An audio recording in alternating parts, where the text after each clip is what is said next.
people have misunderstood is that this is somehow a President Donald Trump issue, and it's not. Presidents from 1867, the Andrew Johnson administration, was the first administration to try and acquire Greenland. It's the strategic sea lanes, the Greenland-Iceland-UK gap. The Chinese are moving submarines regularly up to the North Pole, and as the Arctic ice melts, that passage between Greenland and the Arctic in northern Canada is going to be an incredibly important strategic location. In this episode, I sit down with Alex Gray, who previously served as National Security Council Chief of Staff and Deputy Assistant to the President during the first Trump administration. What happens when Greenland inevitably becomes independent?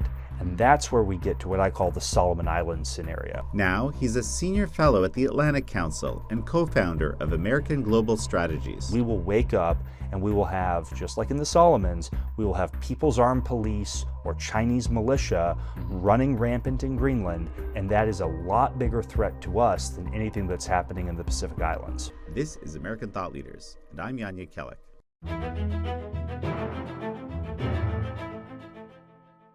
Alex Gray, such a pleasure to have you on American Thought Leaders. Thanks for having me. We're going to talk about all things Greenland and the U.S. relationship and the Danish relationship and what should happen from a national security perspective. So why is this such a big issue right now? And maybe actually let me backtrack a little bit. Why is it a big issue at all? Sure. Yeah. So to start with, why does it matter? Why is it a big issue? I think what people have misunderstood is that this is somehow a President Donald Trump issue, and it's not. President Trump has just been extremely focused on it for reasons we can talk about and that make good, sound strategic sense. But presidents from 1867, the Andrew Johnson administration, was the first administration to try and acquire Greenland. Woodrow Wilson tried to acquire it in the First World War. Franklin Roosevelt sent troops to occupy it in the Second World War. Harry Truman tried to buy it. Dwight Eisenhower considered buying it. This is a long-standing, important piece of American strategic thought. And what I always tell people is, you start in 1867 and work to today, the strategic logic of why Greenland matters to us has not changed because geography doesn't change. The only thing that's changed is the American president and the adversary that we're trying to counter. So in the beginning of this history, it was Great Britain. We were worried about Britain gaining control of Greenland and then threatening us in post-Civil War. Then in World War I, obviously, we worried about German U-boat bases being built in Greenland. In World War II, Denmark was occupied. The colonial master in Greenland was occupied.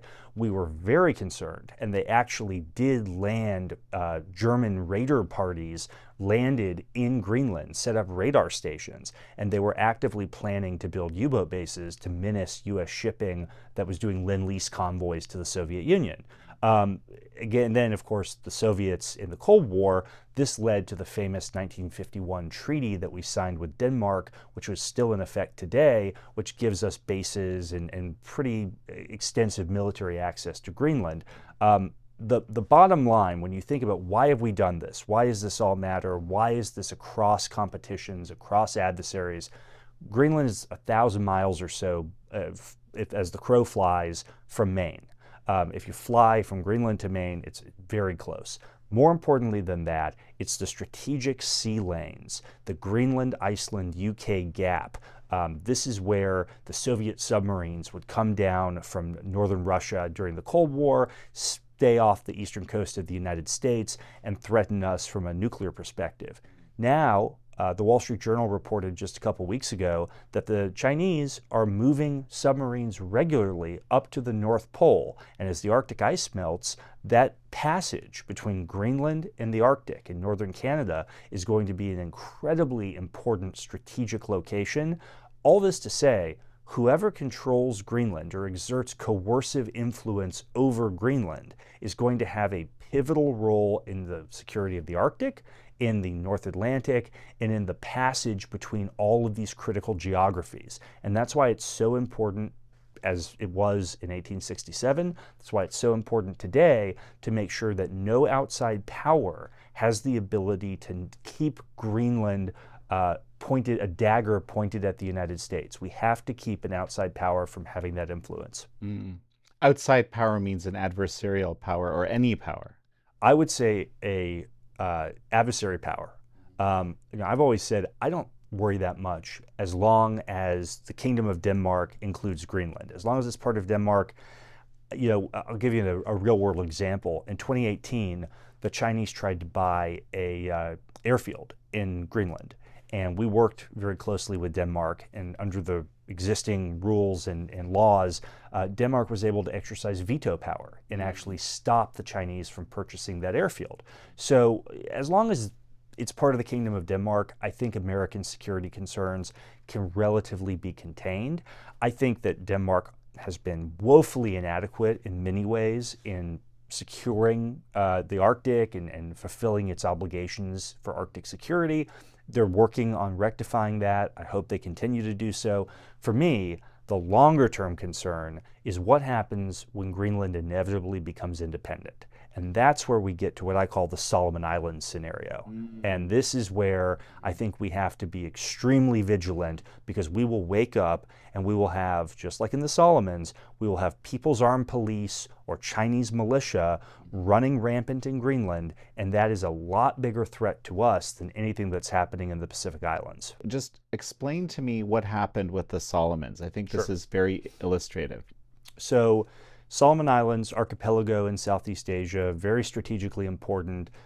Thousands of American Marines died there in 1942-43 at the Battle of Guadalcanal. Hugely important sea lane connecting the Southeast Asia and Australia. It recognized Taiwan for decades. And when I was at the National Security Council in President Trump's first term, I had responsibility at one point for all the islands of Oceania. So I had a front row seat to watching the Chinese United Front operation that was dedicated to winning an election and then making sure that the winners of that election were dedicated to switching diplomatic recognition from China to the PRC. And as soon as that recognition was switched, the first thing that happened was the Chinese roll in and they start offering projects, Belt and Road.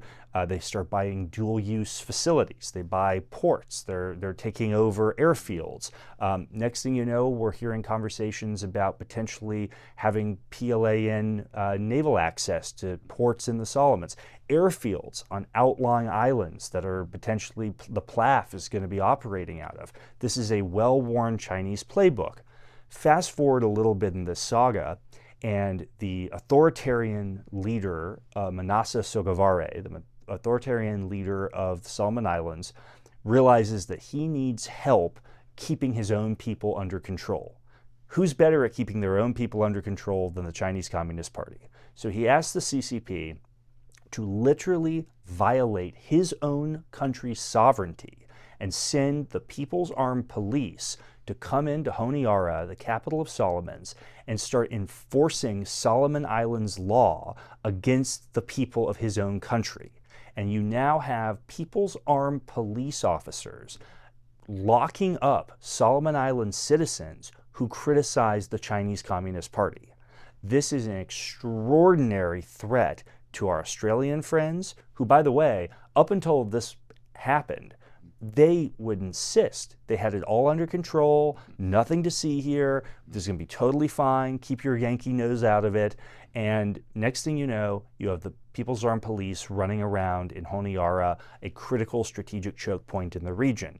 That's what I call the Solomon Islands scenario. And that's exactly what I think will happen to a Greenland that becomes independent without a larger American security role to ensure that we don't have this type of what I would call colonization. Mm-hmm. So you were at the NSC when all this was happening. Why didn't you guys do anything? We did as much as I think we should have done more. We fought at the NSC under the leadership of Matt Pottinger.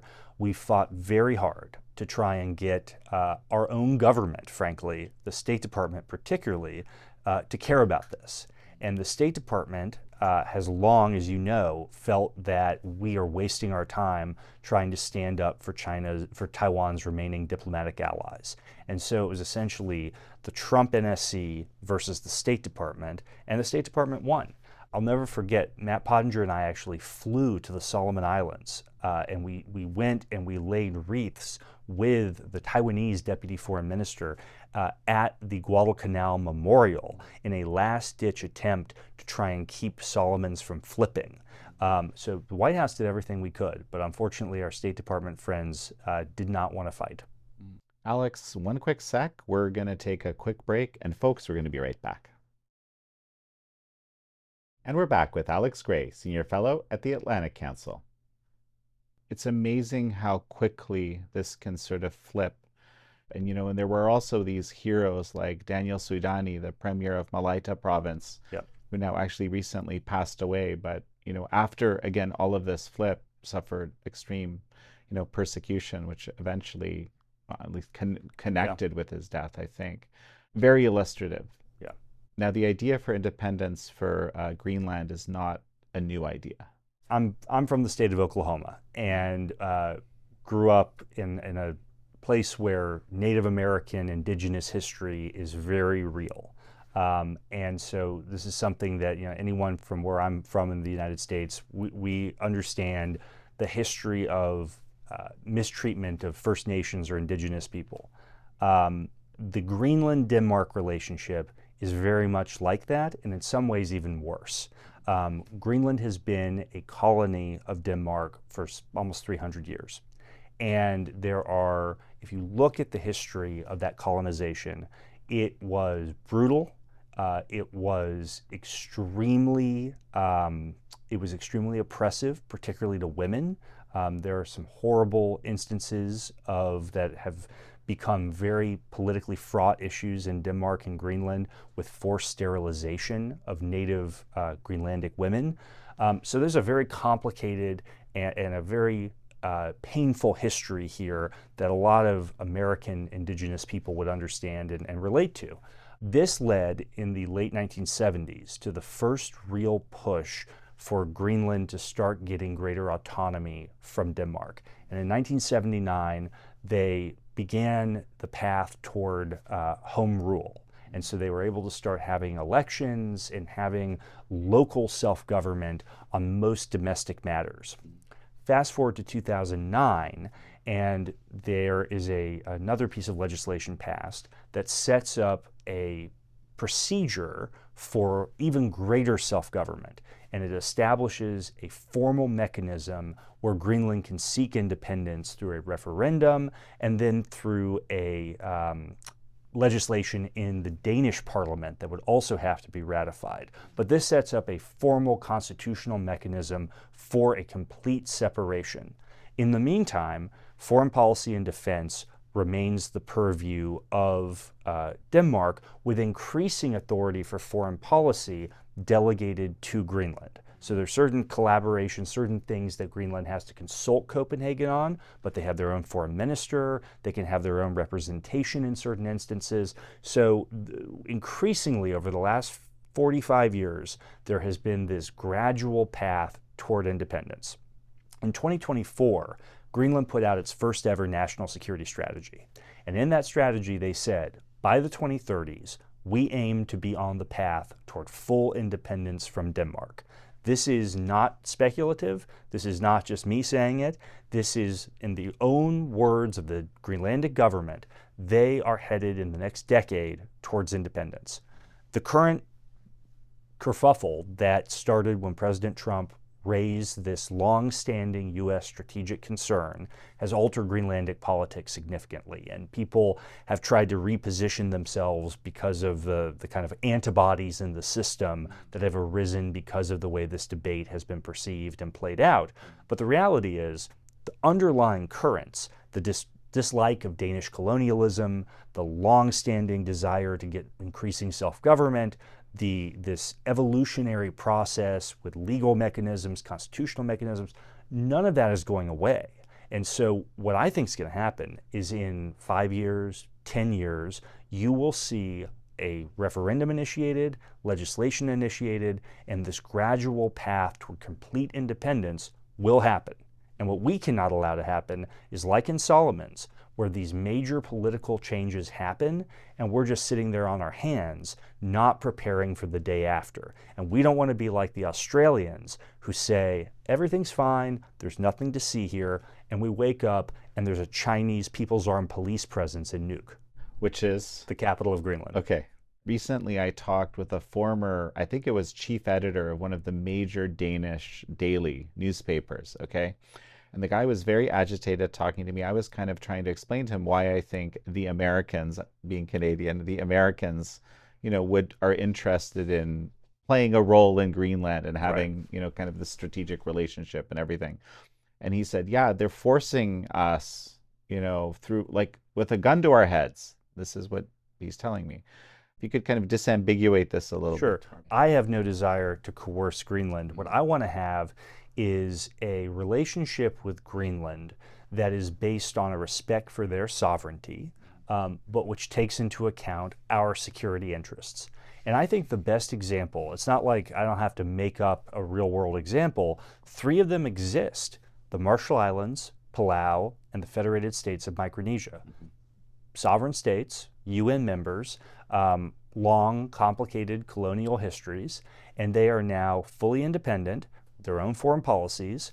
Oftentimes they do things we don't like, but we have what are called compacts of free association with them. And these give us several important things.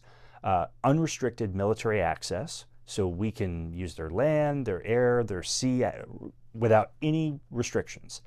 And then the most important thing is what's called the right of denial. If a Chinese ship, Chinese aircraft wants to come into one of those 3 states, the US government can say, under the terms of the compact, no, 100% no, that ship cannot dock. And under that treaty, the state of Palau, Marshall Islands, Micronesia, they have to turn the Chinese away. That's the type of influence we need to have. To guarantee our security in Greenland, that's the type of relationship that has to be set up to wait on the other end of an independent Greenland. And so, and also in this context, I'll just add a little bit of color, but the U.S. provides some financial support. It provides the postal service. People from these places can serve in the U.S. military, apparently disproportionately serve in the U.S. military because they understand the value. So there is a very much a reciprocal relationship here. Absolutely. It's by choice.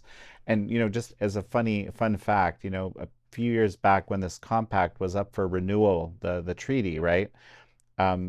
For some reason, this had been like dropped out of the national security bill, one of the NDAAs. Yeah. And, I had multiple guests on the show saying, hey guys, we need to spend, $100 million here to avoid having to spend $100 billion later. Yep. That kind of discussion. So my point is just simply, we can like drop the ball so easily around some, very basic and incredibly important strategic relationships. Look, democracies have a horrible track record of doing hard things when they're relatively easy. It's a lot easier for democracies to do hard things when it's harder.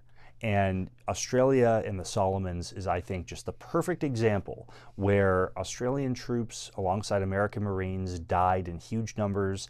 It was actually an Australian colony for many, many years.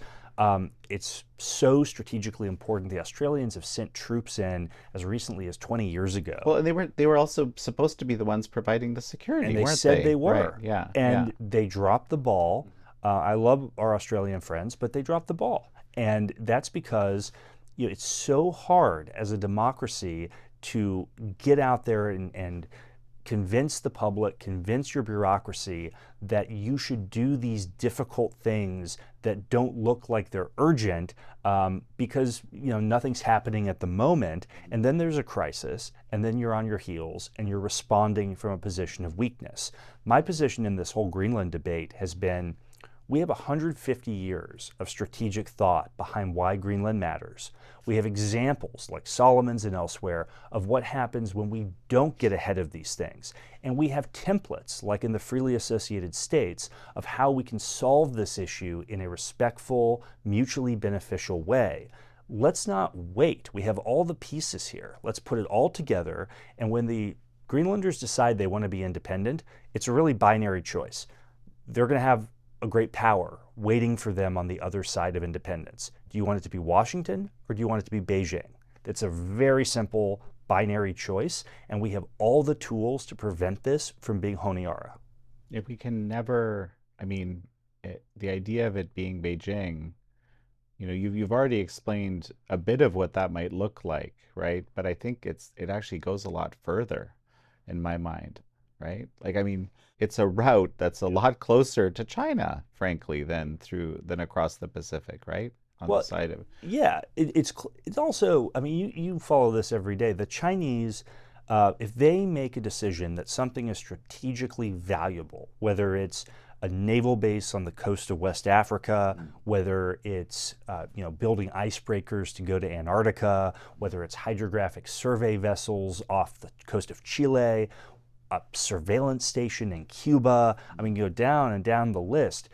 They don't have to get funding from Congress. They don't have to convince a bunch of senators that this is worthy of an appropriation. They just do it. I'm not arguing that we should have that system by any means, but I'm just saying, they will seize the opportunity because they have the ability and the resources and the command system that allows them to nimbly, for the most part, respond to strategic opportunity. It's much harder for us institutionally to see a vulnerability and to fill the gap than it is for the Chinese to step in. And that's why I think what I'm trying to do is get people to think about this now before there's a crisis. And I think this is what President Trump is trying to do. He wants us to think about this before it's a crisis so we never have to be like the Australians and the Solomons and panic and worry that a couple hours from Brisbane there's going to be a Chinese People's Liberation Army Air Force base because we didn't handle it in time. If you read the president's national security strategy, I think he was very clear that I like to use the Russian nesting doll analogy. Defend the homeland, defend the hemisphere, and then project power into the Indo-Pacific. And they're all of a piece. You can't defend your homeland without having a secure hemisphere. And that means from the Arctic to the Antarctic, from the Aleutians to Greenland, everything in between, you have to keep what the national security strategy calls extra hemispheric powers, Russia, China, Iran, from dominating or exerting coercive influence in our hemisphere. And that requires what we talked about in Greenland. It requires this complicated dance with what I think is going to be an increasingly difficult Canadian political system. It requires working with Mexico in ways that, with left-wing governments in Mexico, that's very challenging.